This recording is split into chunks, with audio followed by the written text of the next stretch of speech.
रे मन ऐसो कर सन्यासा, बन से सदन सभय कर समझो, मन ही माहे उदासा। उदास मनुख तीन कारणा करके हुंदा। मैं थोड़ा जिहा एक आध मिनट रिपीट करदा हां। या तो बहुत सियाणा होवे, दार्शनिक होवे, चिंतक होवे।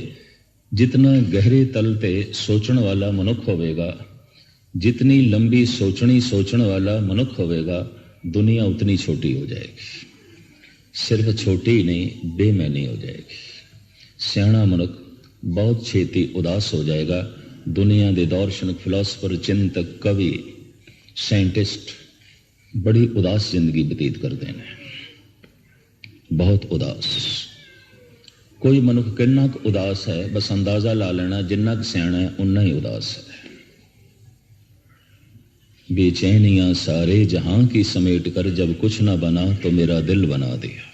सारी दुनिया की परेशानियां, बेचैनियां, उदासियां एक सियाणे मनुख के अंदर होंदियां ने। सत्संगी होवे। दूसरा, शब्द चोट कर गया, कथा कीर्तन मन नू भा गई है, गुरु की गल चोट कर गई है, उदास हो जाएगा। नहीं उदास होया, अजे सत्संग दे आ ते रहा, अजे शब्द ने चोट नहीं की थी। गुरुद्वारे आ ते रहा, अजे गुरु नाल संबंध नहीं जुड़िया। शब्द की चोट उदास कर देगी। तीसरा, कोई अजीज अकारब संबंधी जो पुराणा तो भी प्यारा सी, चलाना कर गया। धन संपदा बड़ी सी, पर दिवालिया हो गया है, आर्थिक चोट लग गई है। कोई कलंक लग गया तो बरादरी दे, समाज दे बनी हुई प्रतिष्ठा सारी खत्म हो गई, सिर नीमा हो गया। ये चोट भी मनुख नू उदास कर सकती है। इस तरह के मनुख निराश हो जाते हैं जिंदगी तो, संसार तो, समाज तो, और जैसे निराश होंदे ने उदास हो जाते हैं। हुण उदास ये तीन तरह के मनुख होंदे ने, सियाणे, सत्संगी या चोट खादे, जिन्होंने कोई चोट लग गई है। मामूली चोटां ते बंदे नूं रोज लगदियां ने। अज पुत्र तो चोट लगी, कल शायद ना लगे, कल मित्रां तो चोट लग सकती है। अज मित्रां तो चोट लगी, कल शायद ना लगे, कल पत्नी तो चोट लग सकती, पति तो चोट लग सकती है, पुत्रां तो चोट लग सकती है, मां बाप तो चोट लग सकती है, कोई आर्थिक चोट लग सकती है, कोई राजनैतिक चोट लग सकती है। चोटां बंदा रोज खांदा है। थोड़ा जिहा समझाने की कोशिश करता है, चलो अज लगी है, शायद कल ना लगे, पर कौन दसे अज पुत्र तो लगी है, कल मित्र तो लगेगी। अज मित्रां ने चोट की है, कल पत्नी तो लग सकती है, पति तो लग सकती है।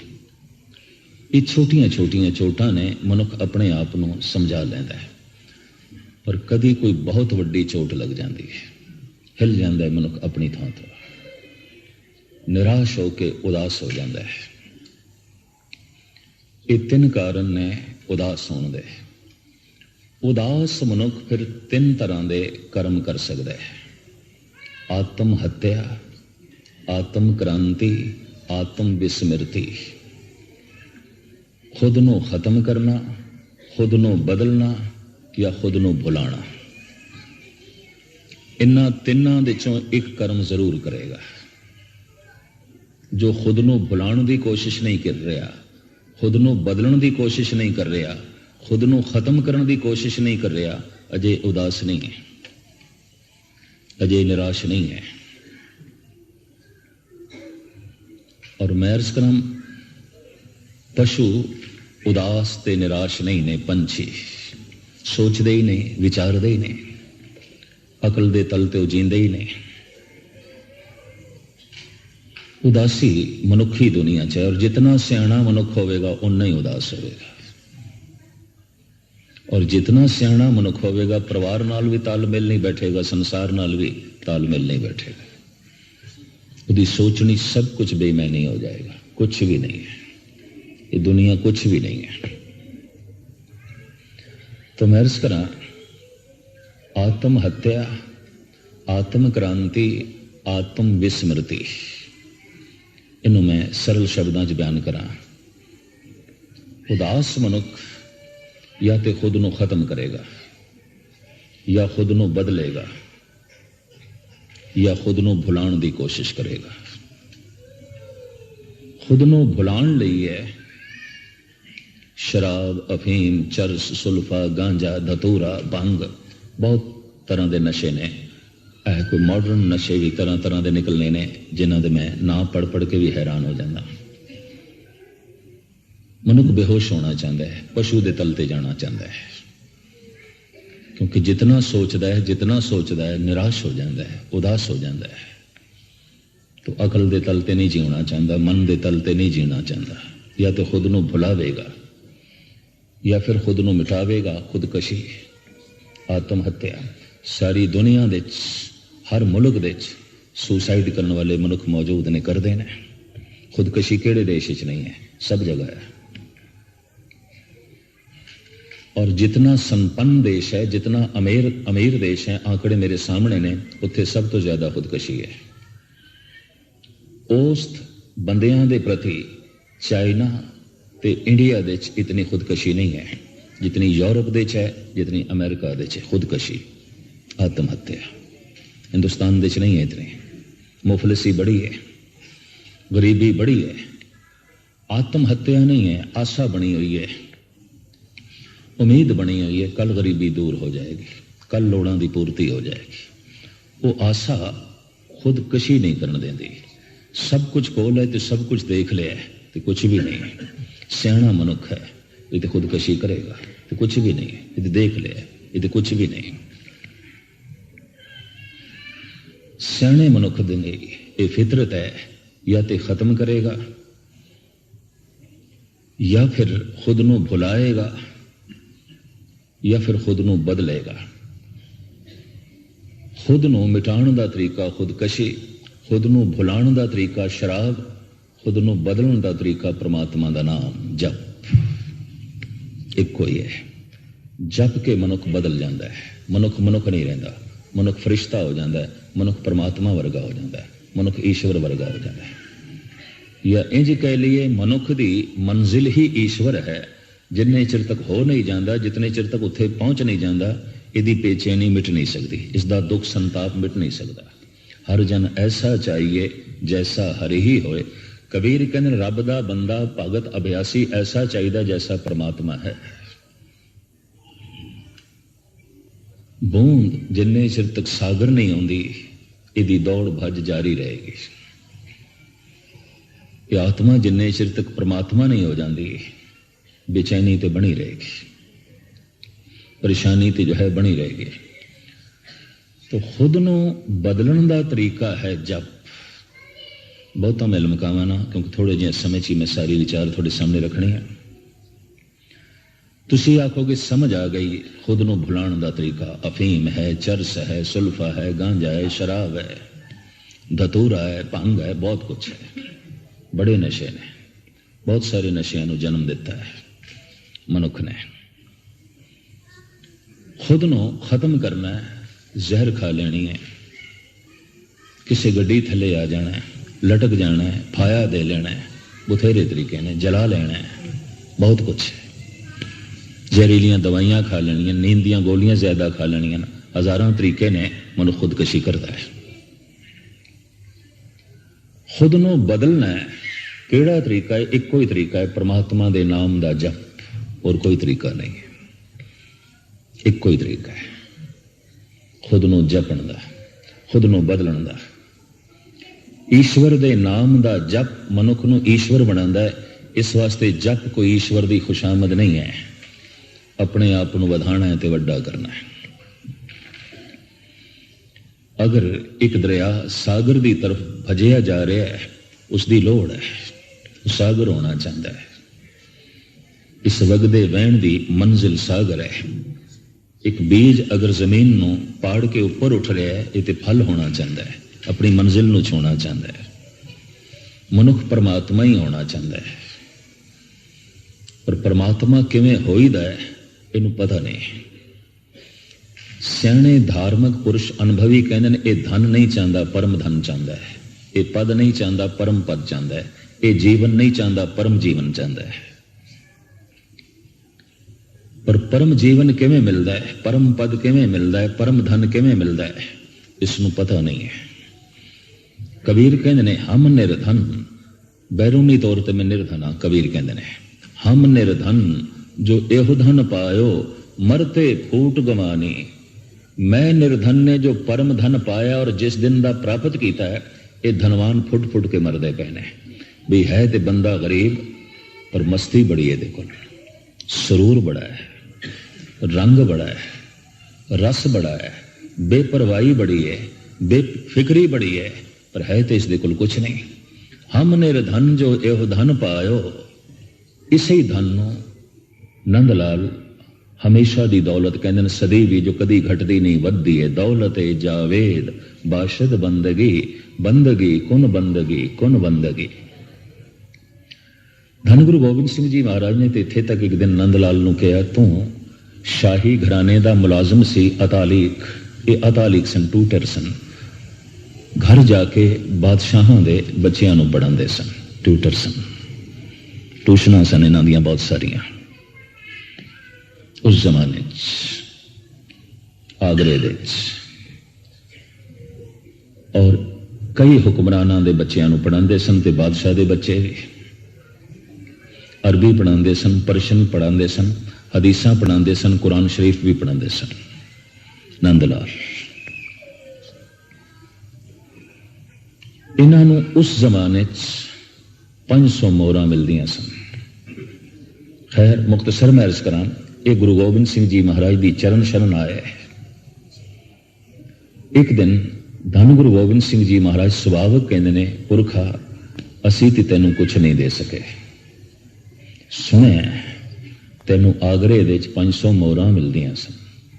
सुने तेरे बैठन लई चांदी दी कुर्सी बनाई गई सी। सुने बादशाहां दे बच्चे तेनू फर्शी सलाम करते सन। बड़े बड़े उलमा उमरा तेरा आदर करते सन, मान करते सन। असी ते इस तरह का तेन कुछ भी नहीं दे सके। भाई साहब भाई नंद लाल जी दे वाक आप कहते ने गदाए कूवे तुरा मेले बादशाही नेस्त, हवाए सल्तनतो वह ज़ौके कज कुलाही नेस्त। ऐ मेरे बादशाह भुल के भी कोई एक मनुख तेरी गली चो लंघ जाए, वो दो जहाना दी बादशाही नूं ठुकरा देंदा है। मैं ते बुआ मल के बैठा, मैनू किस चीज की कमी है? मेरी झोली भर गई है। इत्थे आके मैनू पता चले है कि परम धन किसनू कहंदे ने, परम जीवन किसनू कहंदे ने, परम पद किसनू कहंदे ने। दौलत जावेद बाशद बंदगी, बंदगी कुन बंदगी कुन बंदगी। जप बंदगी मनुख नूं बदल देंदा है। मनुख मनुख नहीं रहिंदा, परमात्मा वर्गा हो जाता है, ईश्वर वर्गा हो जाता है। हुण इत्थे एक प्रश्न और एक दा नहीं अनेकां दा, 2-3 दफा दास पहले भी आया। ये प्रश्न आम सन, अद की ते इस ढंग का बहुतियां दा प्रश्न। फिर जप की है, और ये प्रश्न भी करीबन नौजवान लोगों ने किया है, बच्चियां ने किया है। हैरानगी हुई, बुढ़िया के प्रश्न कर्मकांड दे सन, उपर ही उपर। और उन्होंने सवालों तो मैं अंदाजा लगाया गहरे च अजे भी झात नहीं मार सके। अजे भी मसला ये नहीं पैदा होया कि अपनी चेतना नूं किवें बदलना है, अपनी आत्मा नूं किवें बदलना है, अपने आप नूं किवें बदलना है। ये प्रश्न नहीं पैदा होया, उपर ही घूम रहे हैं। ख्वाहिशां कित्थों पूरियां होणगियां। एक मैं निक्का जिहा प्रश्न करदिआं, एक मनुख इत्थों ही थोड़े इस शहर तो टोरंटो तो न्यूयॉर्क जाना चाहे तो मेरे को पूछे कोई ऐसा ढंग दसो मैनू, ये कनेडा ये टोरंटो, मैनू इतना ही आखिया जा सकता तू न्यूयॉर्क पहुंचना है, अमेरिका ते छड़ना पैना है। ये हो ही नहीं सकता। कि तू आखे मैनू ये शहर छोड़ना ना पे, ये मुल्क छोड़ना ना पे, तो मैं दूजे मुल्क पहुंच जावां। ऐसा सुपने ते शायद हो जाए, हकीकत दे च नहीं होएगा, वास्तविक नहीं होएगा। धार्मिक अवस्था दे भी पड़ाव ने, जैसे जैसे मनुख अगे लंघदा पिछले पड़ाव छुटते जाते छुटते जाते छुटते जाते। तो जिहड़ा पिछले पड़ावां ते खड़ा है और अगे वधण दा नां नहीं लैंदा, उसनूं उस पड़ाव नाल इतनी ममता हो जाती है, कई दफा अगे वधिया होया नूं वो नास्तिक भी कह दिंदा है। दूर क्यों जाओ, बनारस दे सारे लोगों ने कबीर नूं नास्तिक कहा सी ते पागल भी कहा सी। किन्ना ने कहा सी जो पक्के कर्मकांडी सन, किन्ना ने कहा सी जो वेद पाठी सन, जनेऊ पहने होया है, अमृत वेले उठते सन, गंगा इशनान करते सन, सारे धार्मिक कर्म ते करते सन, पर कहते सन कबीर पागल भी है ते कबीर नास्तिक भी है। बेदियां ने कह दिता सी और वेद पाठियां ने कह दिता सी गुरु नानक भूतना बेताला कुराइया है। क्यों? ये वो आत्मा जो शिखर ते पहुंची है और दूजे ओ जो शायद जे पहले पड़ाव ते खड़े ने और ममता भी बड़ी पहले पड़ाव नाल, और पहले पड़ाव ने इतना प्रभावित कर लिया अगे की जाना छड्डो, उत्थे ही रुके हुए ने। इन्होंने कौन दसे? चाहिए पहला पड़ाव भी चलण वास्ते, पर पहुंचण वास्ते छड़ना भी पैंदा है, अगे लंघण वास्ते इसनूं छड़ना भी पैंदा है। रुक गए कई शरा च, और जद कोई कर्म कांड दे शरा दे च रुक जाता है, यकीन जानो वो जितना जालम हो जाता है, एक राजनीतिक उतना जालम नहीं होता। खुमैनी दी मेरे देखे सुरत रुक गई सी, और गालबन खुमैनी काल दे 80 लाख ईरानी कतल होए। हैरान होंदा मैं पढ़ के। चोटी दे सियाणे बंदे इसने मरवा दिता है, खाली कर दिता ईरान, कंगाल कर दिता, निढाल कर दिता। उन धार्मिक 5000 साल तक ब्राह्मणा ने शूद्रां लई मंदिरां दे दरवाजे बंद रखे। वेद मंत्र नहीं सुन सकते, अगर सुन कोई भुलेखे नाल विचारा सुन लेंदा सी तो सिक्का कंन दे ढलवा देंदे सन, सजाए मौत देंदे सन। धार्मिक बंदे रुक गए कर्म कांड दे।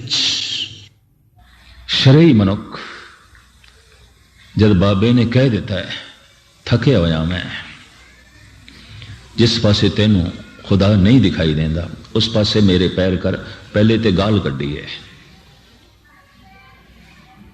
कुफर कुफारी करके आखे कौन महान काफरां दा काफर सुता पे, ते गाल है बहुत बड़ी। और पैर पता किस तरह कीता है? टंगों पकड़ घसीटिया। घसीटना होर गल है, पैर एक पासे करने होर गल है। गुरु नानक नूं घसीटिया है, सिर्फ घसीटिया ही नहीं, जीवन मारी लत दी सीने च खिंच के लत मारी है। एक धार्मिक बंदे ने, एक अपने आप को धार्मिक कहने वाला, पर शरा च रुक गए, कठोरता बड़ी हो जाती है। और जे अगे वधण दा उसने अगर ना नहीं लिया, कोई तड़प नहीं पैदा हुई, तो बुद्धि बिल्कुल जड़ हो जाती है, पत्थर हो जाती है। और संसार दा ये इतिहास भरिया पिया है उन्हां कर्म कांडियां नाल जिन्हां दी अकल जड़ बुद्ध हो गई, पत्थर हो गई। और जद भी किसी को मिले इस तरह मिले जिवें पत्थर चोट करता है, उन्होंने बोल भी चोट करते रहे, उन्होंने जिंदगी भी चोट करती रही। धार्मिक बंदियां दी शरा दे च रुके हुए, कर्म कांड दे च रुके हुए, अगे वधण दा नां ही नहीं लेंदे। गुरु घर दे प्रभु प्राप्ति लई प्रथम ते यह है गुरु दी हर तरह की आग्या नूं मनना। प्रथम जप, ते फिर तू न्यारा लिबास पहन इस वास्ते कि तेनू लिबास तो शर्म आवे कि तू कोई अशुभ कर्म करन लगे तो दुनिया आखे है ते गुरु का सिख करदा है पे। तेड़ किरपान है, गाहत्रा है, करदा है पे। लंबा दाड़ा है, सोनी दस्तार है, ऐ करदा पे। ये बाणा इस वास्ते सी तो जे बाणी की भी शर्म ना रहे तो फिर मैं समझदा बंदा ढीठ है। जब मैं सुनदा बाणा तो सिखी दा भटकते दर दर ते पे ने, अनर्थ भी करते पे ने, बाणी का भी लिहाज नहीं किया। खैर ये तो मैं विचकार गल आई। ईश्वर होना, ईश्वर दे नाम का जपना है तो प्रश्न किवें जपीए?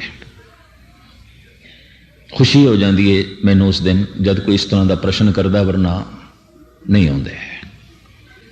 अज तक जिन्ने प्रश्न दुनिया कर दी है थां थां ते मैं तो हैरान हो जाना। सब उपर ही उपर तैरते पे ने। कौन दसे मोती सागर दे विच पे ने, गहरे च पे ने। जरा गहरे च भी जाओ। ये ठीक है, गहराई च मोती लभण लई पहले सागर के तट ते भी आना पेगा, किनारे ते भी आना पेगा, पानी दे च भी वड़ना पेगा, कुछ भिजना भी पेगा, लेकिन मोती ते गहरे तल दे च मिलणगे। वो ते अगां पे है, अगे जाने का कोई ना नहीं लेंदा। जप किस तरह करिए जप? बस वो मैं गुरु ग्रंथ साहब जी महाराज की बाणी अनुसार ये नहीं कि सिर्फ अपनी ममता नाल जोड़ दे, इंज जप करो, इंज जप करो, इंज जप करो। सियाणा सत्संगी वो है जिस गल की तस्दीक गुरु ग्रंथ साहब जी महाराज नहीं करते, वो नहीं मनता। गल इन्नी है, जिसकी तस्दीक नहीं करते तो फिर भी कोई मनी जा रहा है तो उसका फिर मत्था टेकना भी पखंड हो जाएगा, और कुछ नहीं है। जिन्हों मत्था पे टेकना उसकी गल ही नहीं मनता, उसका बचन ही नहीं मनता। जप किस तरह करिए? रसना नाम जपो तब मथिए, इन बिद अमृत पाओ। इस विधि नाल अमृत की प्राप्ति होगी। तो बस जबान नाल वाहिगुरु वाहिगुरु इन्ना कहिए नहीं, सिर्फ इतना नहीं है। गाविए, सुनिए, मन रखिए भाव। जबान नाल गा, कन नाल सुन, मन दे भरोसा रख, धीरज भी रख। रोटी तू खा लईए, ये कदों खून बनेगी इसकी चिंता ना कर, परमात्मा ते सुट। तेरा इन्ना काम है, जप करना है। कदों समाधि लगेगी, कदों परम रस बनेगा, ये ईश्वर ते छोड़, यदि चिंता ना कर, यदि मंग भी ना कर। खादा होया भोजन लाजमी कुछ दिन बाद खून बन जाता है, मांस बन जाता है, मिंज बन जाता है, शरीर की शक्ति बन जाता है, तवानाई बन जाता है। जपया होया नाम कुछ दिन बाद या कुछ महीने बाद अपनी अपनी गल है। किसी की पाचन शक्ति कमजोर होती है, छकया होया भोजन उसमें छेती हजम भी नहीं आता। रस बने, खून बने, शरीर की शक्ति बने, उहदे च भी वक्त लगता बहुत। जठर अग्नि कमजोर है। तो कईयां दा ये मैदा इतना कमजोर होता है, उल्टियां भी हो जांदियां, नहीं हजम होता, भोजन हजम ही नहीं होता, नहीं खा सकते। तो कईयां दी मन स्थिति ऐसी होती है, वो जबान नाल ते जप रहे ने, सुनते नहीं पे तो खून नहीं बनता, समाधि नहीं बनती। मैं दुनिया च इस तरह के रोगी देखे ने, सब कुछ खाते ने पर खून नहीं बनता। टाटा नगर दे देखे असी, देहरादून दे एक डॉक्टर का ही बच्चा, और उन्हें मैनू कह गया नहीं जी 5 प्यारे तुसी सारे अरदास करो, इस मेरे बच्चे का खून नहीं बनता। महीने दे महीने ओपरा खून चाड़ते हैं। इस ये दूध पींदा है, फ्रूट खांदा है, रोटी खांदा है, खून नहीं बनता। डॉक्टर कहता ओपरा खून चाड़ना पैंदा, तो सानू समझ है ममता दे मारे असी इस तरह करते हैं, ना चाड़े ये नहीं रहेगा, खत्म हो जाएगा। खांदा तो सब कुछ है, खून नहीं बनता। इस तरह के रोगी भी हैं, इस तरह के भी बहुते रोगी ने। वाहिगुरु वाहिगुरु ते करी जाते हैं, न समाधि, न रस, न दया, न समदृष्टि, न निर्वैरता, न निर्भयता, कोई रब्बी गुण नहीं। जप है, कारण की है, सिर्फ जबान नाल है। तो भोजन की बुरकी मेरे मुंह चोबे मैं थले ना करा, क्या भुख मिटेगी? कुछ नहीं होना, थोड़ा जिहा स्वाद आएगा, उन्होंने थले करना पेगा। हो सकता है भोजन नूं थले करिए तां भी खून ना बने, कोई मैदे च नुक्स होवे, पर भजन गुरु का शब्द अगर थले कीता है, सुने उसनों, लाजमी क्रांति होगी।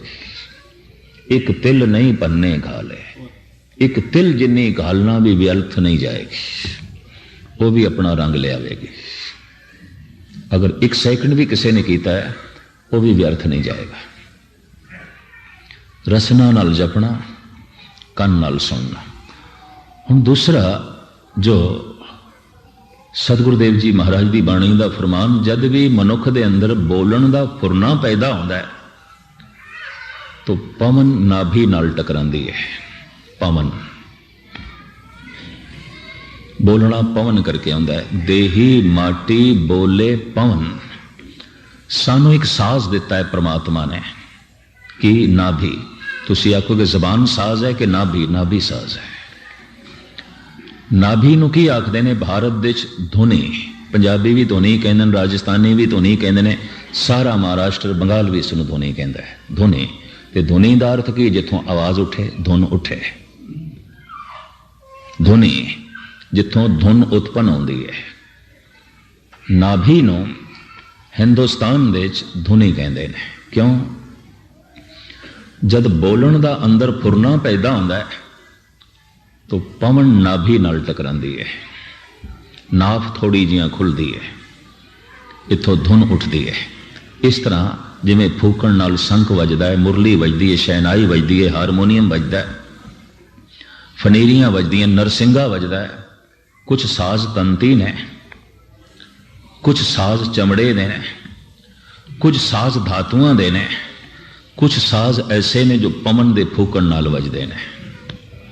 घुंघरू ने, खड़ताला ने, ये धातुआं नाल धातुआं टकरांदियां, आवाज पैदा होंदा है। रबाब है, सितार है, दिलरुबा है, बीणा है, ये तंती साज है, तारां दे चों आवाज निकलती है।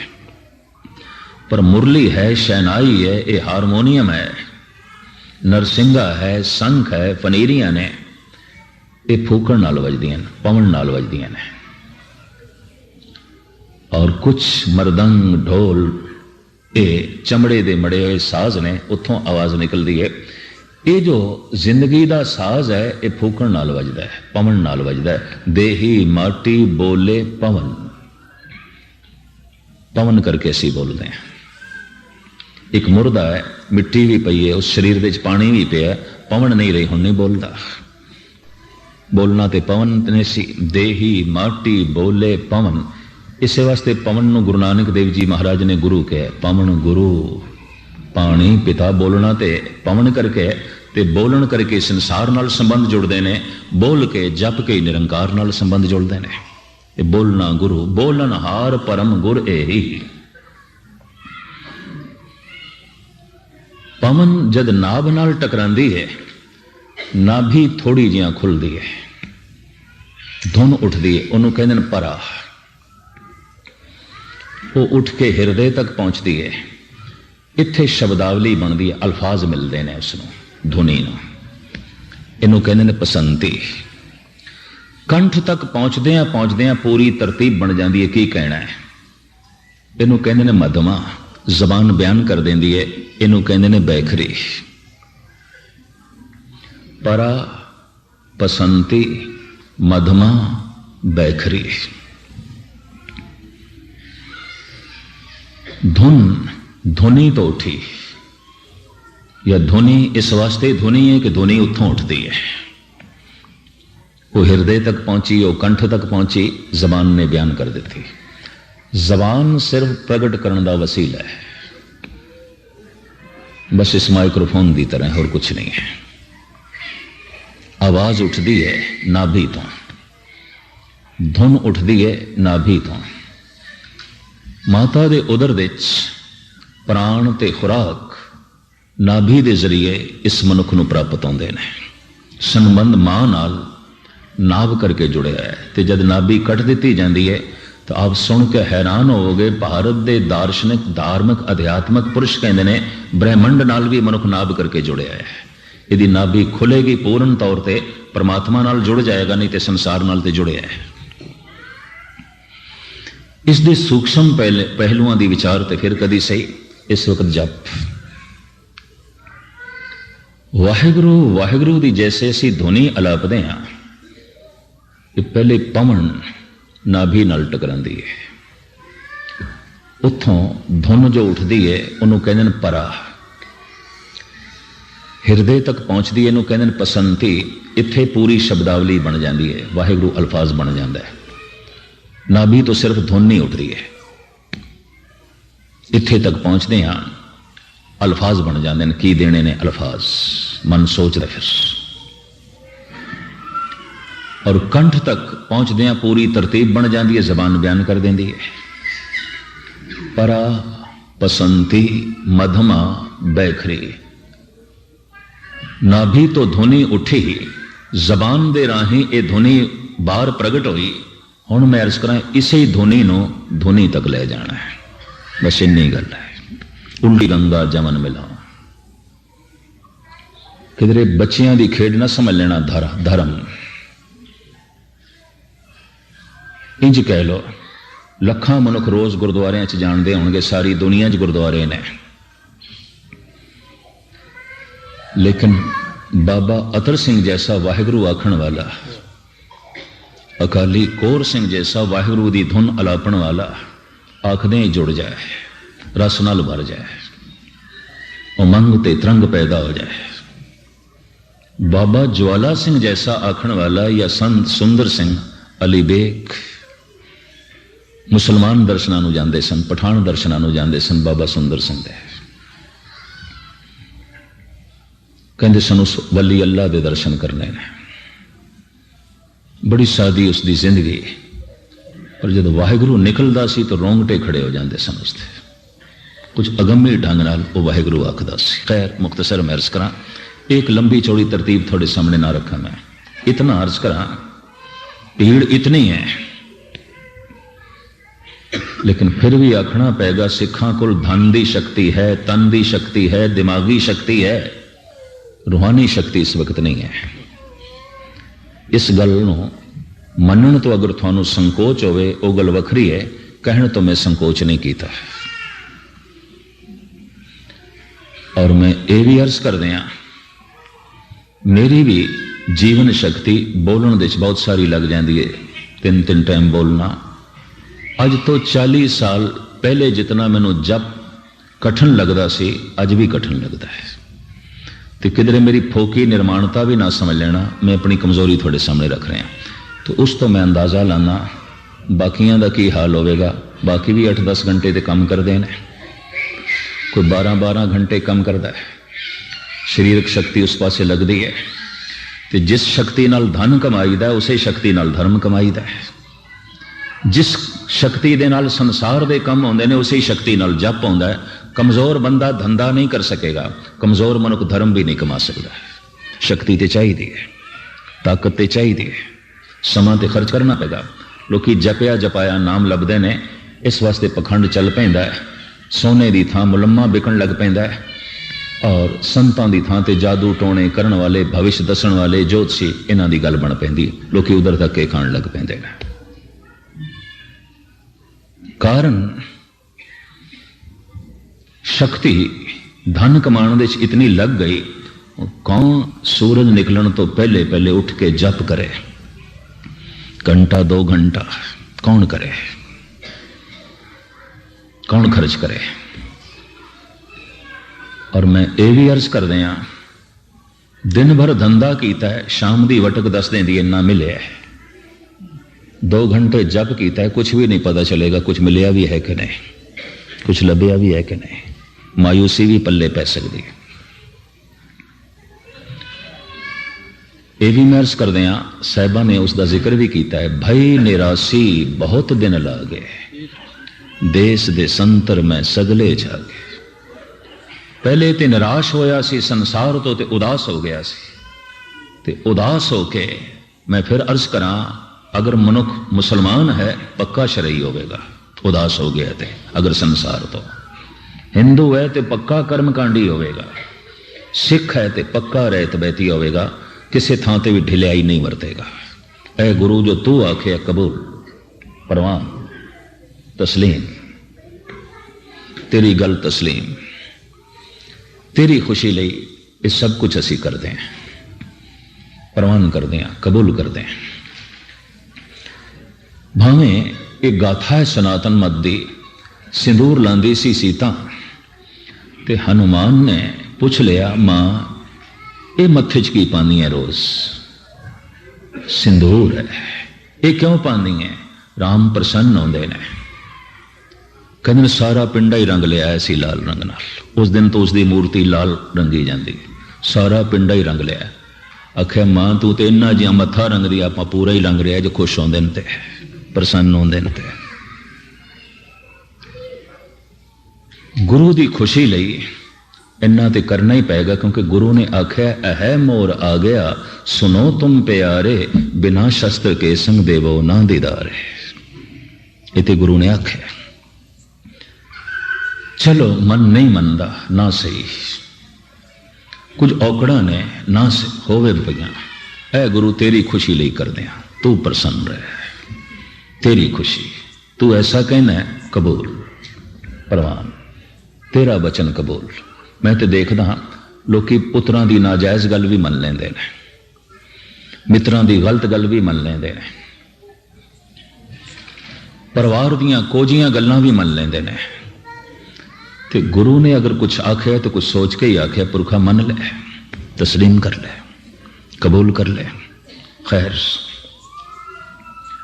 कबूल कर लिया तो जप कर रहा है, तो किधरे दिन बहुत लंघ जान, कई महीने या इंज कह लो कई साल, तो मनुख धर्म तो, परमात्मा तो, गुरु तो भी निराश होके उदास हो जाता है। पहले संसार तो उदास होया सी, निराश होया सी, हुण निरंकार तो उदास होया है, निराश होया है। अमीर खुसरो कहते ने, उठते नहीं हैं अब तो दुआ के लिए भी हाथ, इस कदर ना उम्मीद हूं परवरदिगार से। हुण ते अरदास करने भी जी नहीं करता। अमीर खुसरो सूफी संत होया है, चोटी दा ज्ञानी होया है, कहंदा खुदा हुण ते मेरा दुआ करने भी जी नहीं करता, ते इत्थों उदास हो गया, निराश हो गया। इन्ने दिन हो गए नमाज पढ़दे, तस्बीह फेरदे, मेरियां उंगलां खिस गई ने, सजदे कर करके मेरा मत्था घिस गया, रोजे रख रख के मैं अपना शरीर सुकाया, कुछ नहीं लभ्या। उठते नहीं हैं अब तो दुआ के लिए भी हाथ, इस कदर ना उम्मीद हूं परवरदिगार से। कोई निराश हो जाता है पुत्रां तो, कोई निराश हो जाता है परिवार तो, कोई निराश हो जाता है संसार तो, ऐसा भी होता है कोई निराश हो जाता है परवरदिगार तो, परमात्मा तो, गुरु तो, उदास हो जाता है। मिलते ने इस तरह के बहुते, आउंदे होंदे सन अमृत वेले, झूम झूम के कीर्तन सुनने वाले, बिना नागा नितनेम करने वाले, हुण सालां बद्दी भी नहीं करते, उदास निराश, भई निराशी बहुत दिन ला गए। देश दे संतर मैं सगले छा गए। धार्मिक दुनिया दे कहंदे ने, कोई पुत्रां तो निराश हो गया, कोई गल नहीं, कोई पत्नी तो निराश हो गया, पति तो निराश हो गई है, इन्नी वड्डी घटना नहीं है, कोई गल नहीं। कोई संसार तो निराश हो गया, संबंधियां तो निराश हो गया, इतनी दुखद घटना नहीं। पर कोई परमात्मा तो निराश हो गया और उथों मुंह मोड़ लिया, यह बड़ी दुखदाई घटना है, तरस योग घटना है। ये लिए तो कोई रास्ता ही नहीं रहा। जब कोई संसार तो निराश होवे, उदास होवे, ते परमात्मा, ते जब कोई परमात्मा तो ही निराश हो जाए, उदास हो जाए, फिर किथे जाए? फिर तो कुछ भी नहीं है, फिर तो कोई ठिकाना नहीं रहता। जप करदियां ये हालत बन सकती है। इत्थे धीरज रखना बड़ा औखा है, बचकानी बिरती नहीं चाहिए। इत्थे बच्चे की करते हैं, एक बीज बोंदे ने सवेरे ते शामी मिट्टी हटा के देखते हैं कोई पुंगर रहा कि नहीं, बचपना। फिर उपर मिट्टी पा देंगे, सवेरे फिर फरोलणगे। हुंदा कि इस तरह बीज ही जाया हो जाते हैं। अद्धा घंटा किधरे सवेरे जप किया तो एकदम देखने लग पेंदे कुछ होया है कि नहीं, कुछ लभ्या है कि नहीं, कुछ मिले है कि नहीं। धीरज नहीं, इत्थे बड़ा प्रबल धीरज चाहिए। इहदे उत्ते पंचदशी विच कहानी लिखी है, वो वाकई बड़ा दिलासा देंदी है। कहते ने नारद लंघे जा रहे ने, एक पिपल दे थल्ले योगी बैठा है, साधना कर रहे हैं। नारद ने नमस्कार की है। योगी ने भी पूछ लिया, मुनिराज किथे चले? कृष्ण जी ਨੂੰ मिलन चले हैं। अच्छा, वो त्रैकालदर्शी ने, उन्होंने बहुत कुछ दिखाई दे जाता है।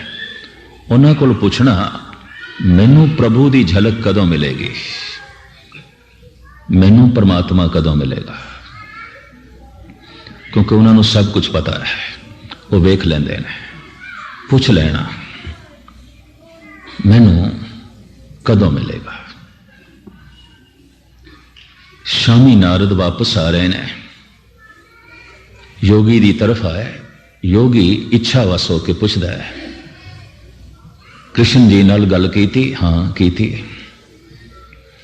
मैनू कदों परमात्मा मिलेगा? उन्होंने आख्या है, इस पिपल नूं जितने पत्ते लगे ने ना, इतने जन्म धारण करने तो बाद मिलेगा। इतिहास इस तरह का रखे। कहते जोगी नचन लग पिया ते नारद कहते तेनों ते रोना चाहिए, इन्ने जन्मां तो बाद तू निराश नहीं होया, उदास नहीं होया? कहते निराश ते मैं तां होंदा जे ना मिलदा, इतने जन्मां तो बाद मिलेगा तो सही, गल ते बनेगी, कोई गल नहीं, इन्ने ही जन्म सही। नचे प्रसन्न होया, कहते उसकी उत्थे ही समाधि लग गई। इतनी जिया गल उत्थे ही समाधि लग गई। धीरज चाहिए एक, वो इतने जन्मां दे भी धीरज दिखाता है। 2 दिन लोग जप करते हैं वाहिगुरु मंत्र का, तीजे दिन कहते कुछ भी नहीं, और आशा निराशा दे बदल जाती है, श्रद्धा टूट जाती है। नहीं, श्रद्धा ते कायम रखनी है, गावीए सुनिए, मन रखिए, भावना ते बनाई रखनी है। खैर मुख्तसर में अर्ज करा, धुन नो धुनी तक ले जाना है। ये जबान जो धुनी बाहर प्रगट कर रही है, ये मैं गुरमत आशे अनुसार सब कुछ थोड़े सामने रख रहे हैं। काश इस तरह का वाहिगुरु वाहिगुरु आखना ही जप आंदा, बथेरे करते पे ने। नहीं, ये जो जबान वाहिगुरु वाहिगुरु कह रही है, धुन, इनू फिर धुनी तक ले जाना है, इसनू फिर वापस ले जाना है, इनू सुनना है।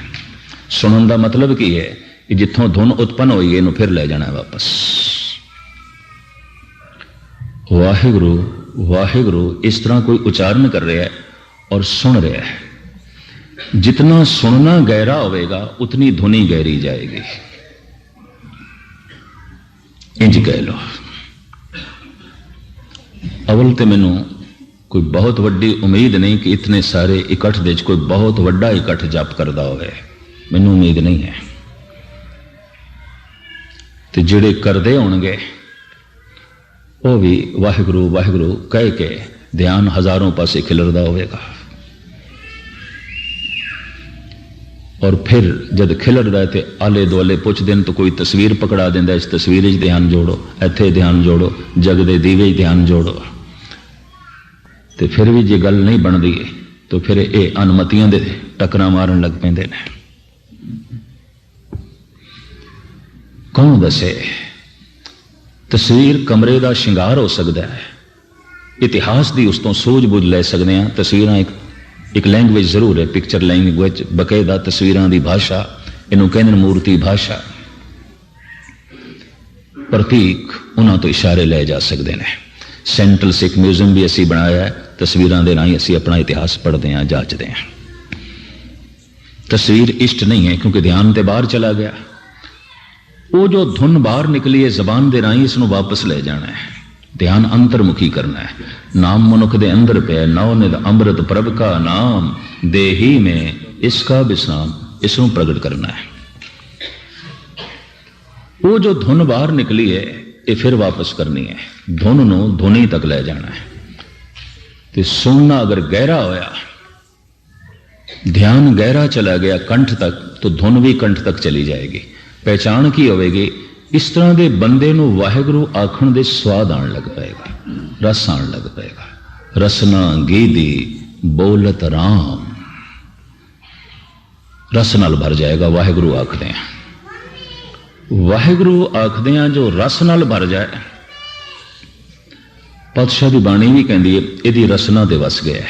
पर अजे रसना ते वसया, जिवें भोजन की बुरकी रसना ते वसी, स्वाद ते आ गया है, पर अजे खून नहीं बनी, अजे शरीर की ताकत नहीं बनी, अजे मिंज ते मांस नहीं बनी, सिर्फ जबान नूं स्वाद आया, रस ते आ गया है। वाहिगुरु आखण दे च रस आ गया है।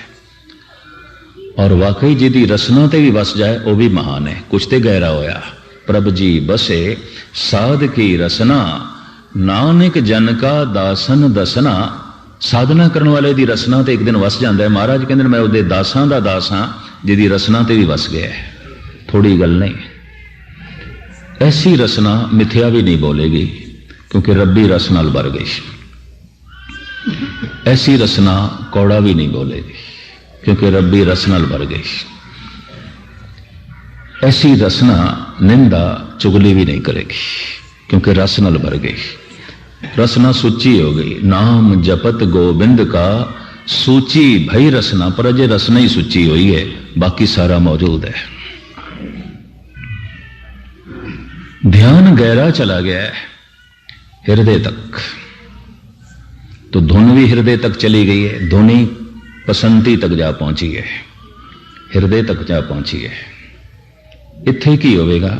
इत्थे मनुख अनाहद नाद सुनेगा जिन्हों ब्रह्मनाद कहते हैं। परमात्मा की बाणी बिनवंत नानक गुरु चरण लागे, वाजे अनहद तूर है।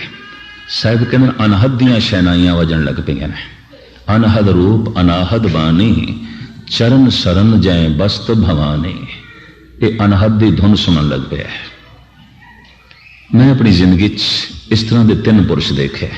एक कानपुर विच, एक गोविंदवाल साहब, एक संत करतार सिंह जी जिन्होंने बेर साहब की, हट साहब की, ते फिर पटना साहब की सेवा कराई, दरबार साहब सोने की सेवा कराई।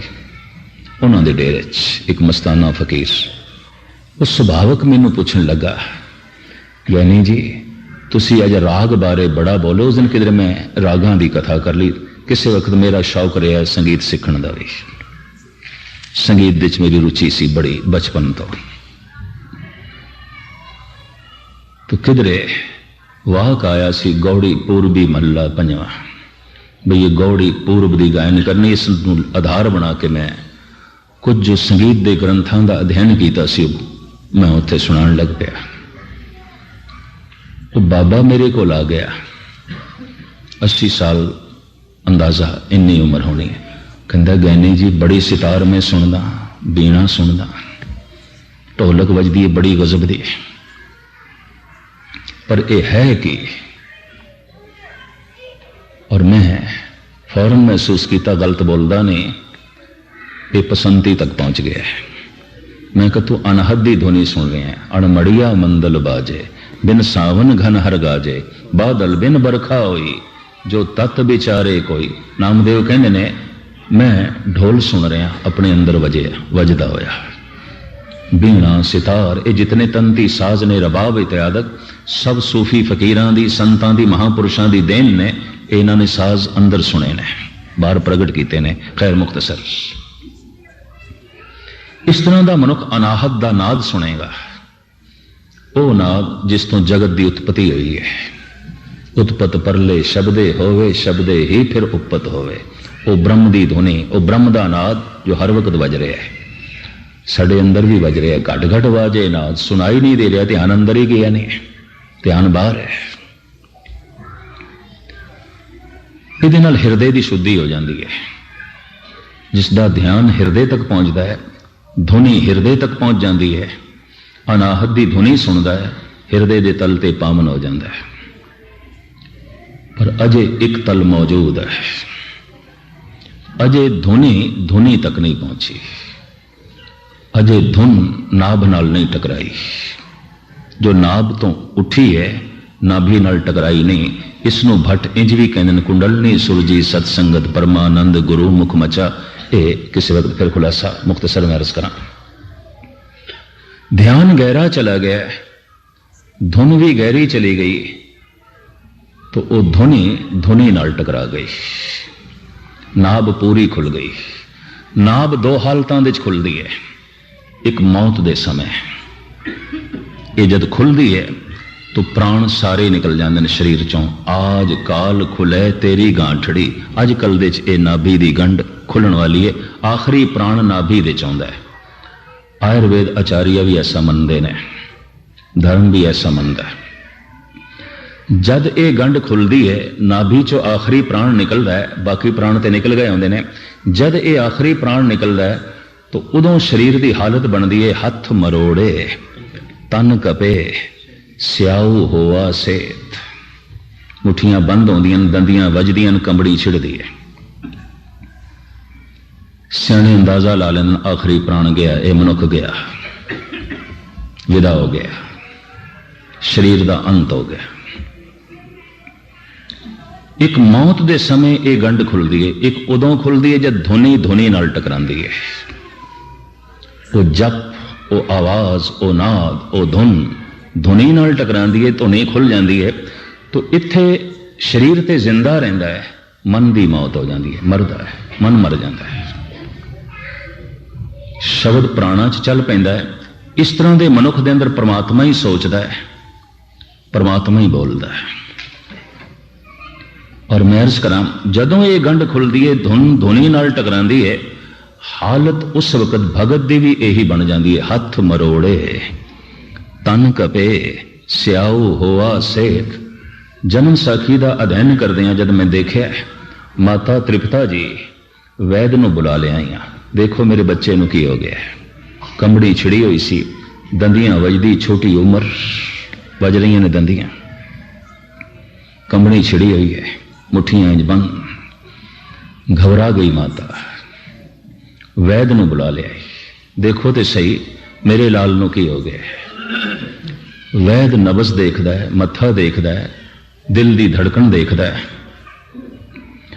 हथ जोड़ के ये वैद माता जी नूं कहंदा है, मां जी ये रोगी जैसे दिखाई दे रहे ने, रोगी नहीं ने।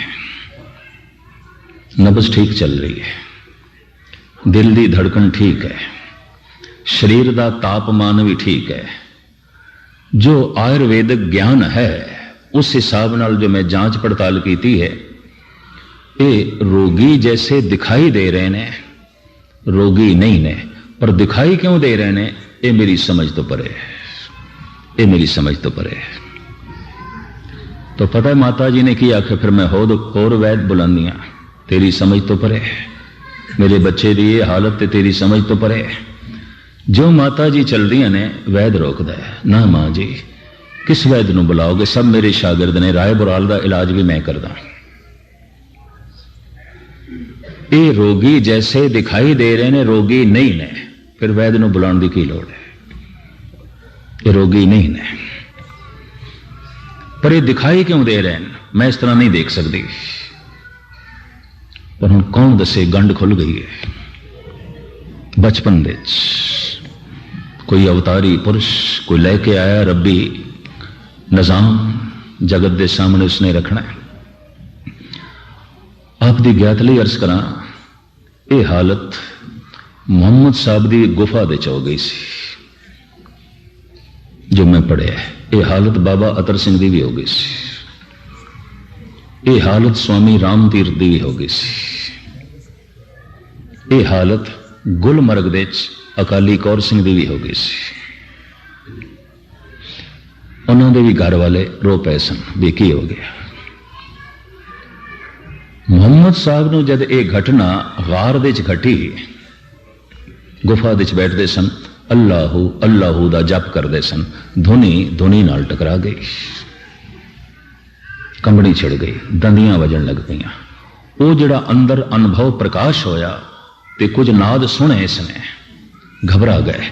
और कलगीधर पिता ने दसिया, क्योंकि इस सब तो पहली घटना होगी जिंदगी, अरबां खरबां साल तो असी चले आ रहे हैं, कई कई जूनियां दे ये घटना तो पहली दफा हुई तो मनुख घबरा जाता है।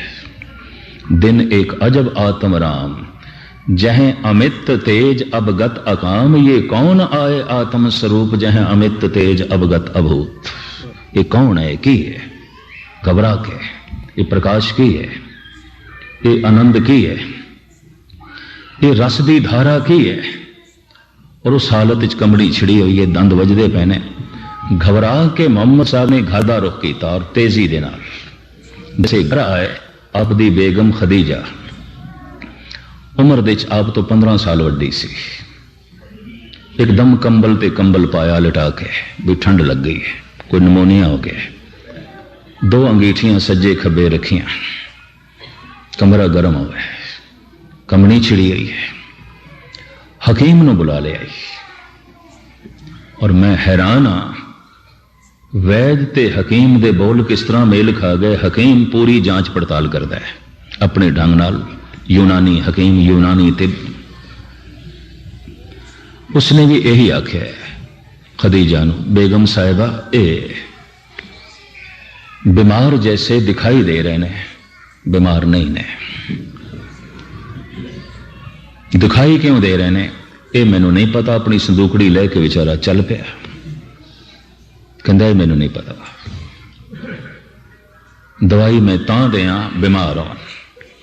नब्ज ठीक चल रही है, दिल की धड़कन ठीक है, शरीर का तापमान भी ठीक है, पर बीमार दिखाई क्यों दे रहे ने हजरत, ये मैनू नहीं पता, ये मैनू माफ करना, मैं दवाई भी नहीं दे सकता क्योंकि रोग मेरी पकड़ च नहीं आया। कोई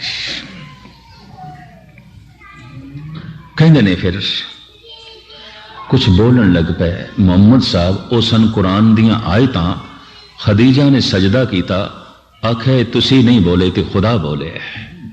ते मोहम्मद साहब कहते हाँ मैं तो बोलना भुल गया, हुण जो बोलदा खुदा ही बोलदा है। धन गुरु नानक देव जी महाराज कहते ने हूँ आपों बोल ना जानदा, मैं तो जानदा ही नहीं। हूँ आपों बोल ना जानदा, हूँ कहा सब हुक्म आओ जी। मैं तो हुक्म दे आख्या, जो हुक्म ही बोले है मैनू बोलना नहीं आउंदा। जो बोल रहा है खसम बोल रहा है, जो बोल रहा है परमात्मा बोल रहा है, जो सोच रहा है परमात्मा सोच रहा है। मनुख दा अपना तल मिट जाता है, मन मिट जाता है। तो ये तो गुरु नानक देव जी महाराज ने भी मनिया, मन मरे तात मर जाए, बिन मन मुए कैसे हर पाए। मन की मौत हो जाती है, मन नहीं रहिंदा। तो जो मन नहीं रहिंदा तो सोचदा कौन है, विचारदा कौन है, चेते कौन रखता है, सब परमात्मा। बोलदा कौन है, परमात्मा। अकाल पुरख वाच अस कीट प्रद, जो निज प्रभ मोह सो कहा, सो कहो जग माए। कलगीधर पिता कहते ने मैं कुछ नहीं कह रहा, जो प्रभु ने कहा कह रहे हैं, जो परमात्मा ने आख्या कह रहे हैं। इस अवस्था दे पहुंचे हुए मनुखों के अंदर परमात्मा बोलता है। तो मैं सिर्फ एक अद्धा मिनट आप जी का लेना, मैं उच्चारण करदा, तुसी पिछे उच्चारण करो, ताकि इस तरह तुसी सवेरे चलो। किसी को मजबूरी होवे, काम कार ते जा रहा है तो किसी वक्त भी करे, लेकिन जिसनों मजबूरी नहीं हो लाजमी अमृत वेले करे। सूरन निकलन तो पहले पहले अद्धा मिनट मैं आप जी का लवां, तुसी एकाग्रता नाल बैठो, सिर्फ अद्धा मिनट आप दास तो बाद करना। वाहे गुरु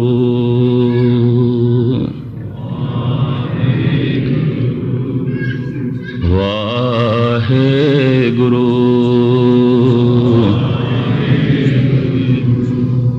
वाहे गुरु वाहे गुरु वाहे गुरु